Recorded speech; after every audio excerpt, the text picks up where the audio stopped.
সূরা নাজম 53-16 আয়াত থেকে শুরু। যখন বৃক্ষ যদ দ্বারা আচ্ছাদিত হইবার তদ্বারা ছিল আচ্ছাদিত, তাহার দৃষ্টি বিভ্রম হয় নাই, দৃষ্টি লক্ষ্যচ্যুত হয় নাই, সে তো তাহার প্রতিপালকের মহান নিদর্শন বলেই দেখিয়াছিল।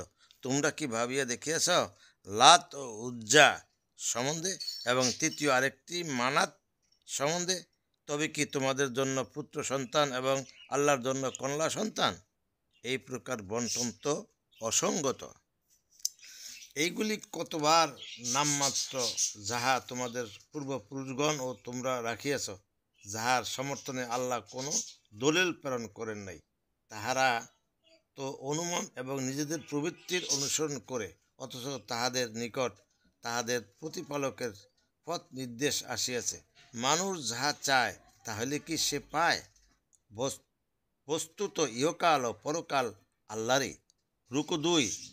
আকাশে কত ফেরেশতা রহিয়াছে, উহাদের সুপারিশ কিছুমাত্র ফলপ্রসূ হইবে না, তবে আল্লাহর অনুমতির পর যাহার জন্য তিনি ইচ্ছা করেন, যাহার প্রতি তিনি সন্তুষ্ট থাকেন।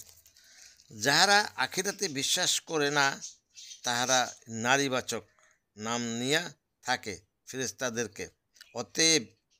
অথচ এই বিষয়ে উহাদের কোনো জ্ঞান নাই। উহারা তো সকল অনুমানেরই অনুসরণ করে, কিন্তু সত্যের মোকাবিলায় অনুমানের কোনো মূল্য নাই।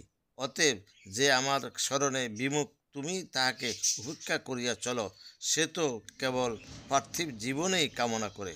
উহাদের জ্ঞানে দৌড়ে এই পর্যন্ত তোমার প্রতিপালকই ভালো জানেন কে তাহার পথ হইতে বিচ্যুত, তিনি ভালো জানেন কে সৎপথ প্রাপ্ত।